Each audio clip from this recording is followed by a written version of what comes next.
To catch them is my real test. To train them is my cause. I will travel across the land, searching far and wide. Teach Pokemon to understand the power that's inside. Pokemon, gotta catch 'em all. It's you and me. I know it's my destiny. Pokemon. Oh, you're my best friend in a world we must defend. Pokemon, gotta catch 'em all. Heart so true. Our courage will pull us through. You teach me and I'll teach you. Pokemon.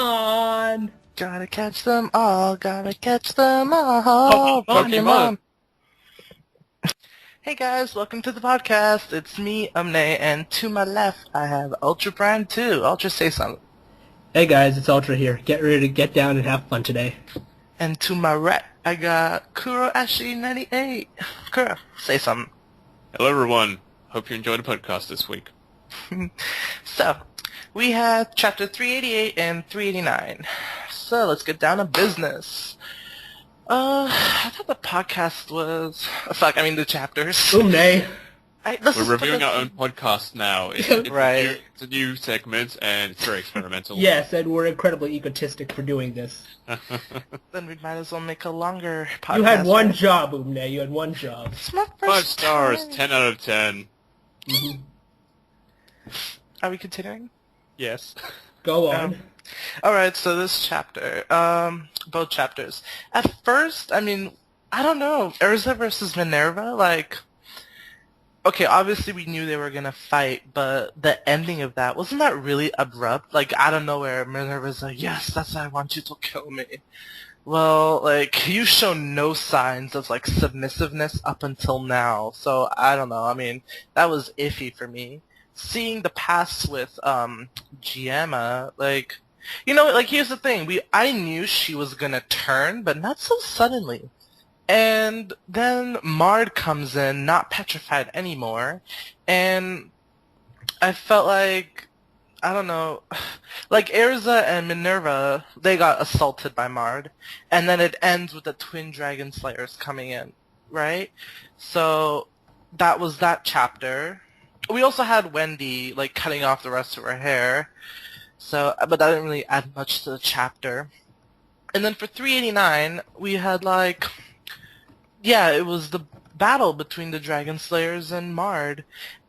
Minerva, we know she's stronger than the two Dragon Slayers. So if she couldn't handle Mard, I don't see how those two can handle Mard. But whatever, the battle's not over yet. But overall, I'm just it's kind of iffy to me. And on the side, we got a little silver and gray thing where, they just had their dialogue in. And apparently, Silver basically revealed that Keith is a necromancer. So, I'm just I want to know what kind of necromancer. Is that Sayla Macro necromancer? Or,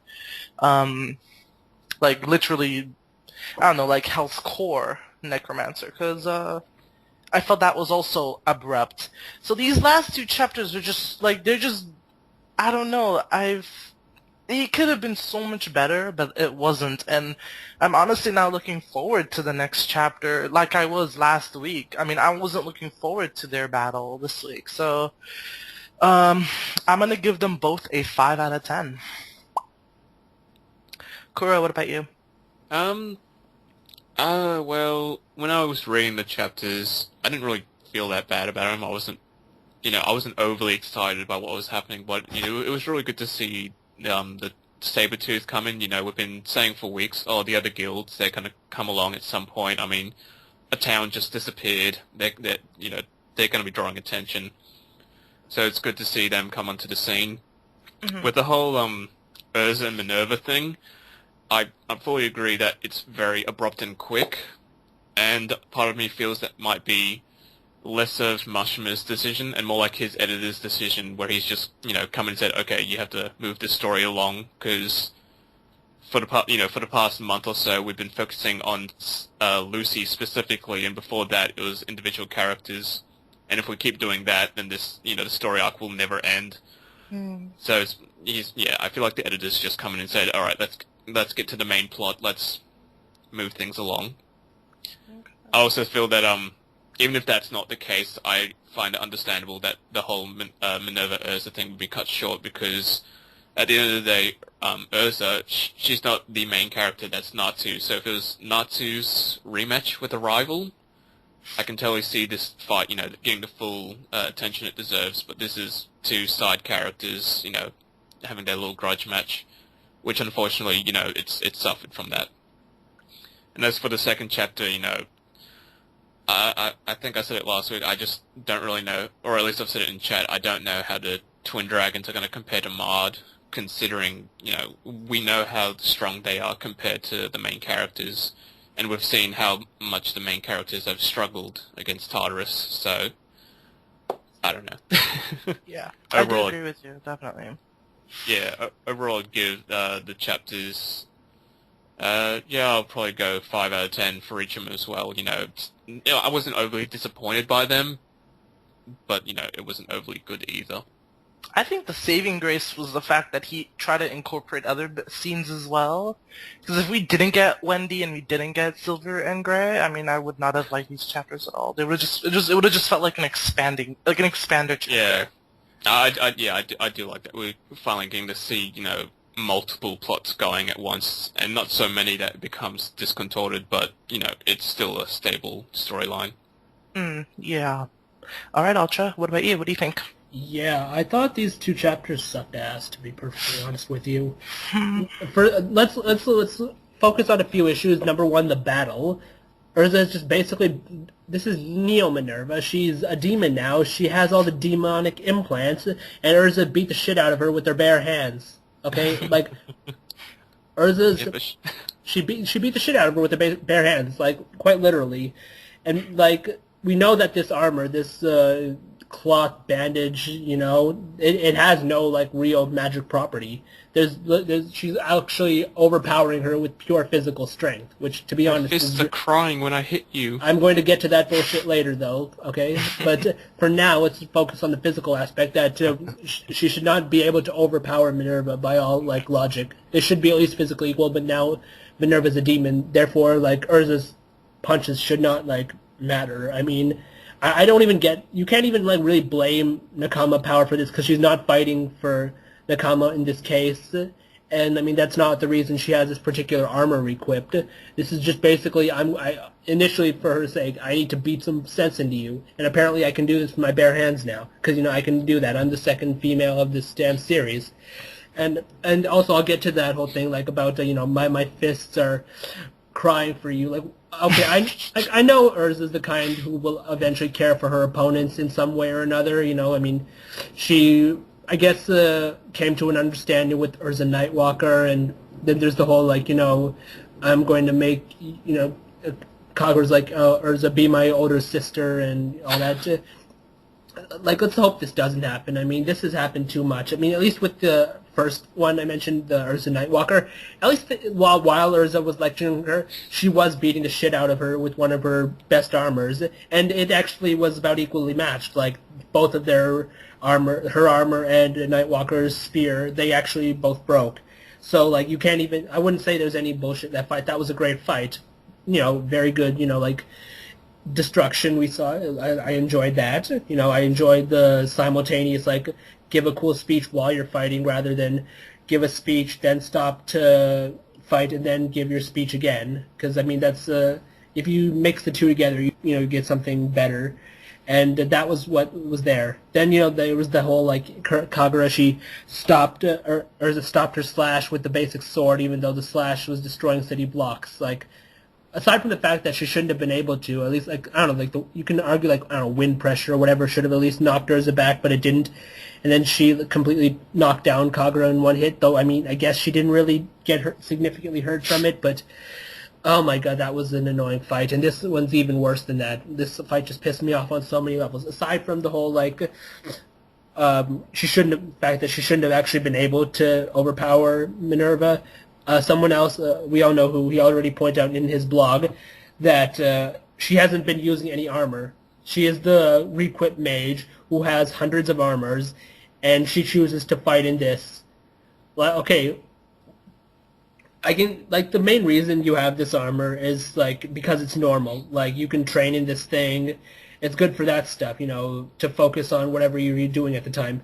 Your other magic, your armor, it's for your actual fights. You train with this thing so you can use the other things. And you're not using the other things. You're just going out in your training clothes. I see very little point in that.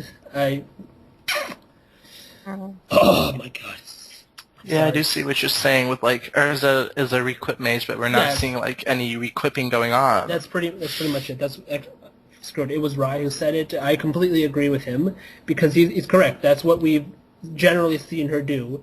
Like, even in the Kagura fight, that was, even though, Kagura was completely OP in that fight, and she kept annihilating Urza's armors, at least Urza was making the attempt. She wasn't making any attempt here. She hasn't used an armor in about, about 25 chapters or so. Like, the last time she used an armor was when she was at Crawford's house, and she hasn't done anything since. She got naked, and then she ended up in this armor, with this clothing. And I don't know, it's like, how many times do I have to see the same old thing? I want to see something new. We've seen many of her armors, sure, but it's been a while. Show us something new. This is just really unoriginal at this point. How much more do I have to go through? Yeah? We get to see all the new designs in the cover pages. That's something. That's not content, though. That's just bonus. No. That's just bonus. I mean, that's just something extra. That's just something the people who buy the volumes get to fact to. There's nothing really... I feel like that's more like salt in the wounds. It's like, okay, we know you're developing and you're designing these armors. Use them already. Exactly. I mean, nice to show us, the full body image that we probably wouldn't get in the manga. But at the same time, it's like, okay, well, what does it do? It looks cool, but I haven't actually seen it. What's good about it? What's bad about it? What are the advantages, disadvantages? How does this work differently from her other ones? Okay, like who is this special against? Is it just a training armor? Is she going to use it in the future? Has she used it in the past? Are we going to see it in the flashback? We don't have anything on this anymore. She's just become a bare-fisted fighter. She's like Natsu now. This is annoying, honestly. And of course, like you guys have already said it, this is completely abrupt. Like, I don't know, if Minerva had gotten like less psychotic, like, I don't know, maybe in the Sun Village arc, if we had known about this, maybe even the Grand Magic, okay, maybe not the Grand Magic games, that would have been a little too convoluted. But I don't know, at least earlier, if we had some form of this, like, her abuse by her father, then we would have understood her a little better. But I'm not saying we should forgive her, and I'm not saying we have to redeem her. Because let's face it, how many villains are getting redeemed in Fairy Tail these days? Almost everybody. I mean, we're even redeeming the Arashin Says, and they were a major villain force. How many villains in Fairy Tail just stayed villains for the rest of their, career? There's Aragorn, Jose, and I guess, okay, depending on how you view it, there's Faust. Though I guess, like, the anime decided to redeem him for whatever reason, even though we're never ever going to see Edelus again, sadly. And very few others, they're just mostly side villains. And these major guys, they come back and they're allies now. I mean, a few of them, it's understandable. I mean, it's shonen. But you don't have to redeem every villain. You don't have to give everybody a super sad backstory about how their childhood shaped the person they are now. I mean, sure, it's helpful to understand, but when you're constantly doing it, it's like, okay, we understand their motivations for fighting. We understand that. That's what you wanted to show us. But are you telling us that they're justified in what they're doing? Or are we telling us, oh, this was, their bad childhood, we should be a little bit more lenient on them? Sometimes a villain just needs to be a damn villain. I'm not saying that all of them should, or all of them, or even a 50-50, but at least, like, balance it out better. I mean, we haven't had a major villain who stayed a major villain for ages. I mean, even Hades is getting redeemed at this point. I mean, what is this now? Come on. Anyways, the first chapter, Urza versus Minerva, I give it a 0.5 out of 10. And harsh. Yes, I was very disappointed with this chapter. Okay. And, aside from the Hades thing, okay, whether you want to say he's being redeemed or not, he's being helpful now for whatever reason. But basically, I was really disappointed with that chapter, and the only reason I give it 0.5 is because of Rogue, just because I still like Rogue. I don't like Sting. As you know, he's the character in a Fairy Tail who disappointed me the most when he gave up and decided to be a complete pussy and surrender the Grand Magic Games victory to Fairy Tail. But basically, my point is, Rogue still has a chance. But I don't like his new hairstyle. His entire new look is just completely stupid, in all honesty. So I'm cutting a half a point for that. Otherwise, it would have been a 1 out of 10, but it's a 0.5. Oh. And as to the newest chapter, why are Rogue and Sting here? They got their asses beat by Natsu, and they're not going to do any better against this guy, considering that this guy went toe-to-toe. Okay, not really toe-to-toe, but he was able to survive a direct assault from the Celestial Spirit King, who completely annihilates any other character in this entire manga, except maybe, I guess, Acnologia and a dragon or two, maybe. But it's like, okay, well, why are these guys here? How did they find this place? I know Urza sent them a letter, but what that was like what, chapter 356, right? 356 when they were talking about those guys. Okay, so she sent them a letter about Minerva joining a dark guild. Okay, how did they know which dark guild it was? She knew they were in. She knew Urza was in Succubus-Ai, but she didn't know that Succubus-Ai got eliminated by Tartarus and that they had taken Minerva hostage. So how did they know to search for Tartarus? I mean, I know Tartarus blew up the Magic Council and shit, but they didn't know anything about Succubus-Ai. I mean, when you have Mard and the Celestial Spirit King fighting, like, that would attract some attention. How long did they fight for? They fought for like 5 minutes of screen time, and then Celestial Spirit King freed everybody. A nuclear explosion is just for a couple of seconds, but you're gonna know when one goes off. You're gonna know, but I mean, it doesn't mean like it's connected to everything you already know. How did they not know? How did they know it was related to what Urza was talking about? Not to mention, how did they mobilize? How long did it take them to mobilize? Like, I don't know what the exact time frame is, but I would imagine it's been at least like, I'm going to estimate, it's an estimation, give it about 12 hours for the overall, maybe a full day. Exactly. And they went there together. Where's their backup? What, they're not going to bring Orga and Rufus, even though they're going to deal with probably one of the what they know is at least a Dark Guild, and to be honest, they don't know how strong the Dark Guilds get. So where's their backup? Like, maybe they're somewhere else, but honestly, I don't think they came with the intentions to fight. Like, as they commented on in the chapter, Urza's letter was terrible, and the only thing they really got from it was, okay, we have to come here. I thought they were talking about her style of writing, not the actual... I just think they were coming more for more information, and then they saw the country blowing up and thought, okay, yeah, something's amiss. That's freaky, but thank you. Anyways, I don't know. I'm just really disconnected with all this stuff right here. I'm not really happy. But anyways,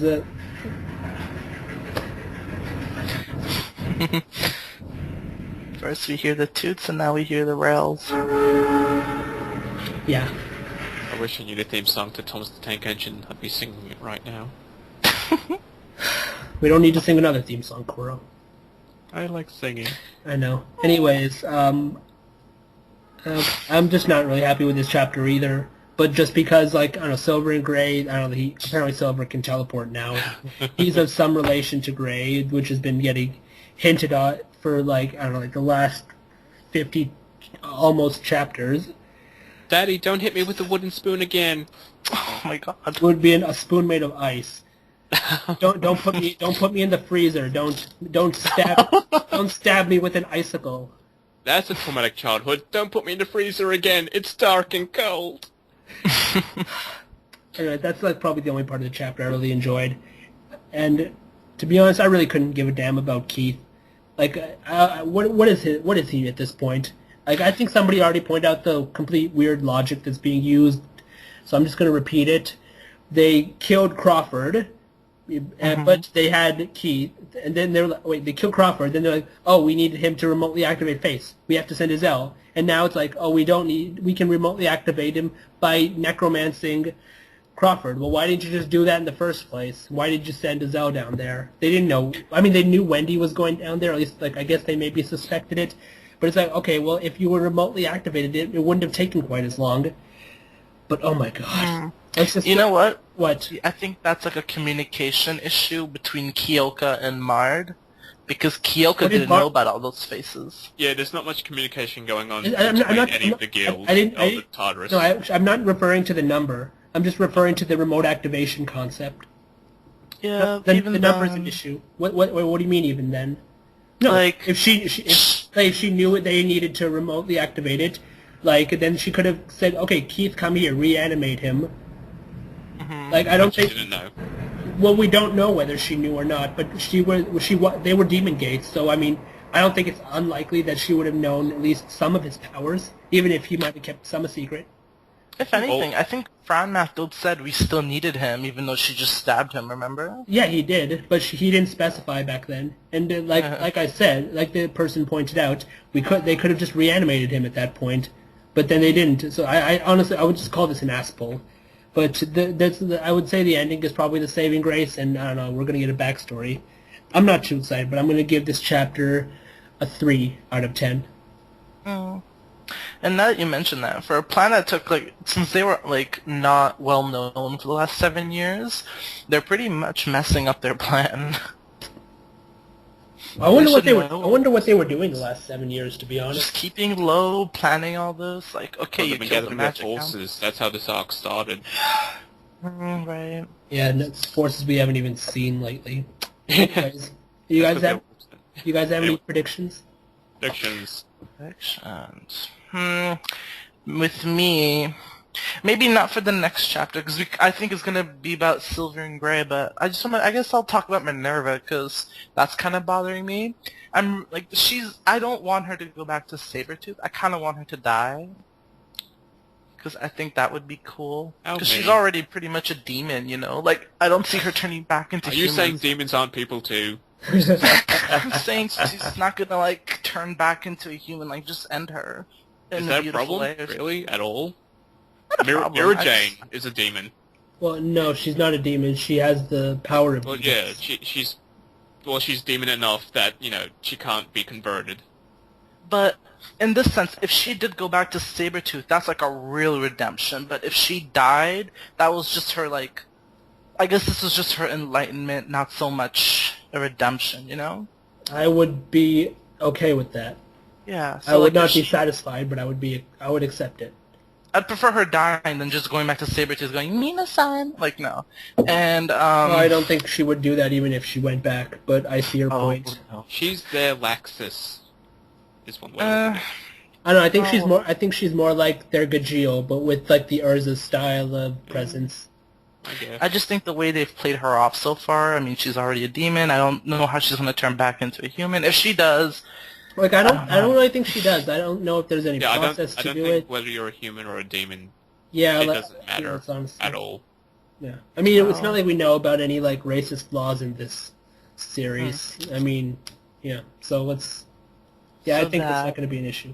Go on. I kind of want Angel to come in, aside from... No, Angel. Yeah, Angel and Yukino, because that has to happen. I need that to happen. I can't just be happy with the twin saber. Keep it in your pants, Sumne. Keep it in your pants. I want more from the other guilds to come in, to start shaping this cool, like, story. And basically, those are pretty much my predictions / wants. Because, I don't know, with the next chapter, I mean, it's obviously going to do with Gray and Silver, but whatever. Okay, you say so.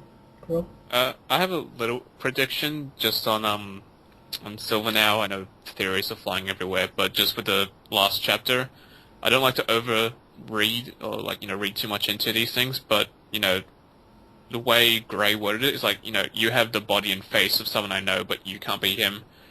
At the same time, we're introduced into it with a necromancer. Makes me, you know, if we're going the way of, okay, you're Gray's father, one of the main arguments against that was, oh, well, Gray's dad was killed by Deliora. Deliora. So, pardon, how do you pronounce it? Deliora. Deliora. So, you know, if he turns out to be the revived corpse of his dad, then that would just, you know, fit nicely and placed into, you know, established history of, okay, he did die, and then, I don't know, you know, they found his corpse and revived him, converted him into a demon. Maybe the fact that he was killed by a demon from the Book of Zereth had some effect on him. I don't know, that's just a little prediction where, you know, I can see a direction for their, for Silver's story to take. And that's pretty much all I got. That's actually pretty good. I hadn't considered that. Or maybe it's like they just happened to detect the, you know, surviving, or not the surviving people, but the area where Deloria. Yeah. God damn it, Deliora. Kuro, you've infected me. too. You have infected me, Kuro. I don't know, maybe they just detected the area or something, then they just chose to bring him back. Maybe they detected his magic power or something. He had his own potential. Then they forcefully converted him into a demon, brainwashed him or something. I don't know. I think anything's possible at that point. I don't have any predictions for the next chapter beyond being a very boring flashback and probably contradicting one or two things that have previously been shown in the series.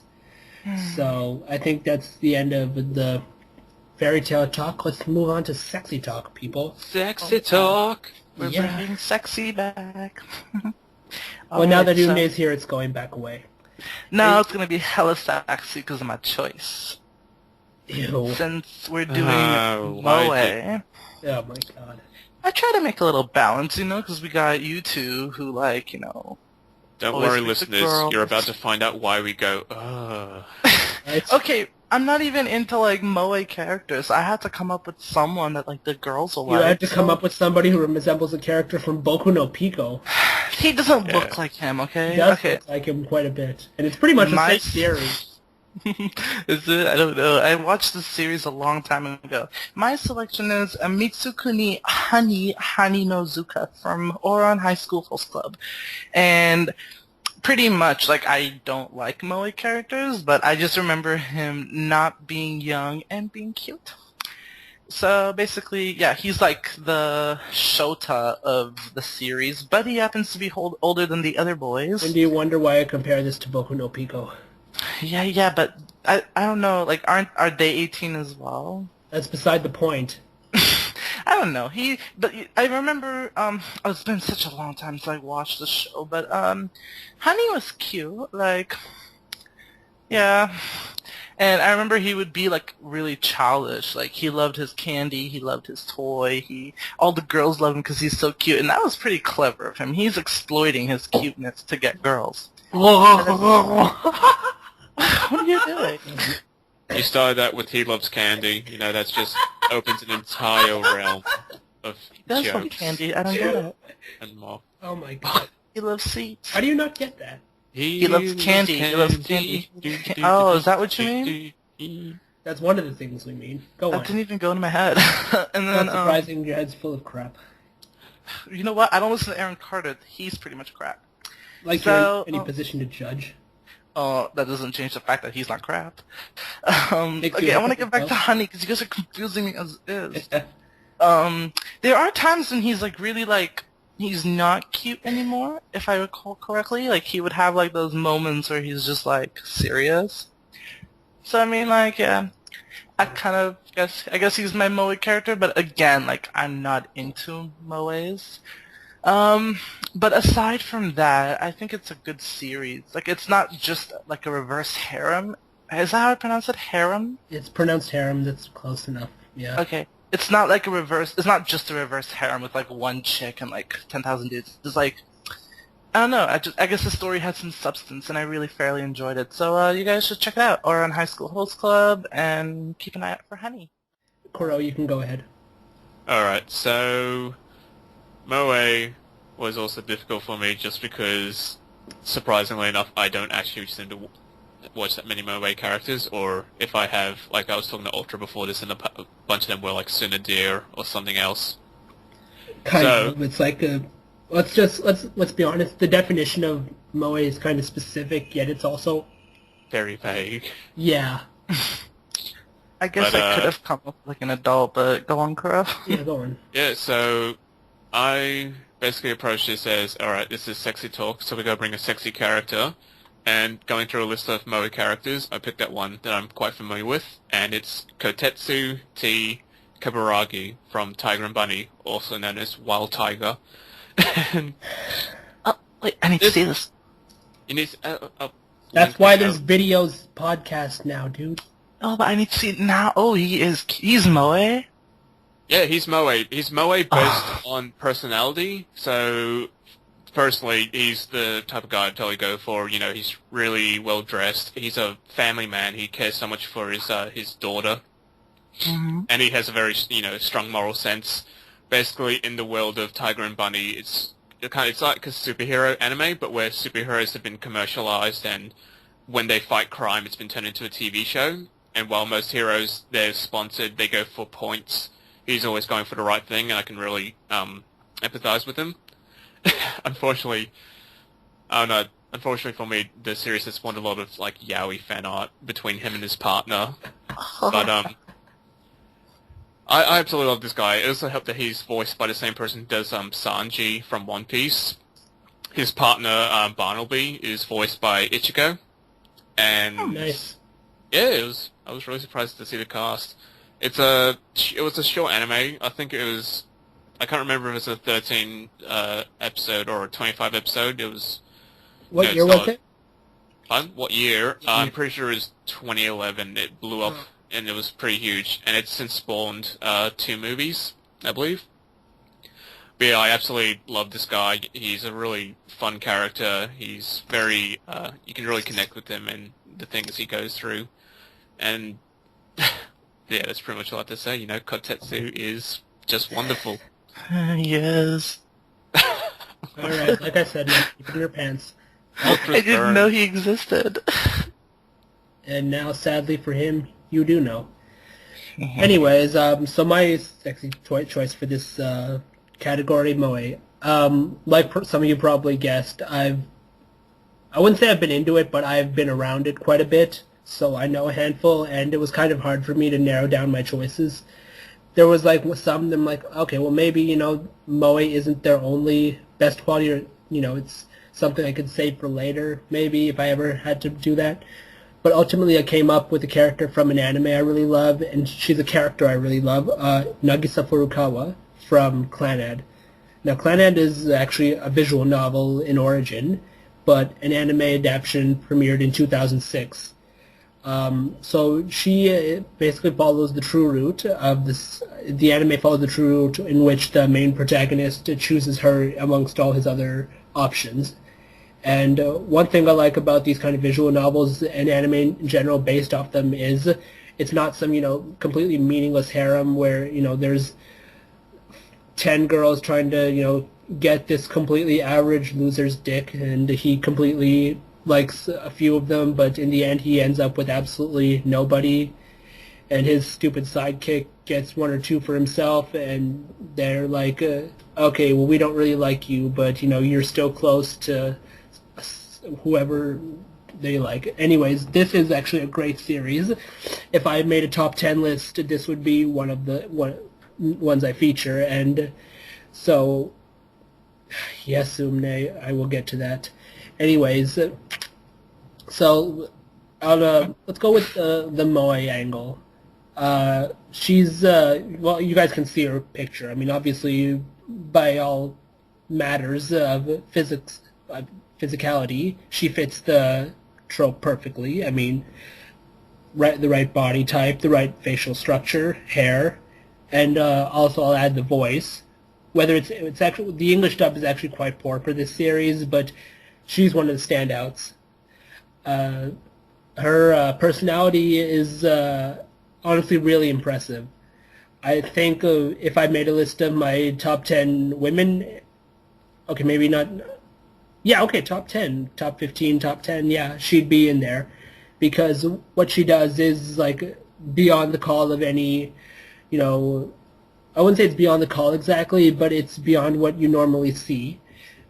Like, her mere presence, her interest in life, like, the influence she can have is just, like, really interesting, because your main character in this series, he's just he starts off, you know, like a really depressed guy, and she's the one who brings him out, and, like, simultaneously, she has her own problems, you know, she's not perfect, and he's the one who's, in some cases, helping her. So it's kind of like these two feed off each other, and while simultaneously dealing with the issues they have a lot of supporting characters who can help them out. I mean, like, there's really nothing better than, you know, a supporting character who's actually important. I mean, you got so many cases where there's not a real one who's, like, there's a few who are relevant and hundreds who aren't. In this series, almost all of them are relevant to a very large extent, and the main characters are her and the guy, and they wouldn't be what they are without them. So she really, like, takes in everything, and she gives back just as good as she gets. she's a really good person at heart. She has like a lot of interests. She wants to be, like the do the fuck what? Okay, actually, I forget the term, but basically, she wants something in her school really bad, and she's doing everything possible to get it. And like it's her determination, her hard work that eventually help her get it. Oh, theater club, there it is. Yeah, that's what I don't know why I couldn't remember that. Anyways, I don't know, it's not a term I usually use. Anyways, I think what you can really say about her is, I would actually go as far as calling her, like, an ideal girl, to be perfectly honest. So, like, and she perfectly fits the moe trope, personality-wise. She's got her shy moments, her cute moments, her excited moments, her angry moments, her caring moments. The series is actually pretty harsh to her, but in the end, well, your mileage may vary, but it's a really good ending in my honest opinion. And granted, I don't cry, but if I were a sensitive guy, I definitely would have. So, shut up, Umne. What? No, I'm laughing at something else. Sure you are. I am. Shut up! Alright? So rude. Like it's any surprise. Anyways, so that's why I would choose her for my choice as sexiest moe character. So you've now got your 3 options, people. So vote in the poll below, and we'll come back to you with the questions you guys sent us via email, and in some cases Skype. Thank you. Bye.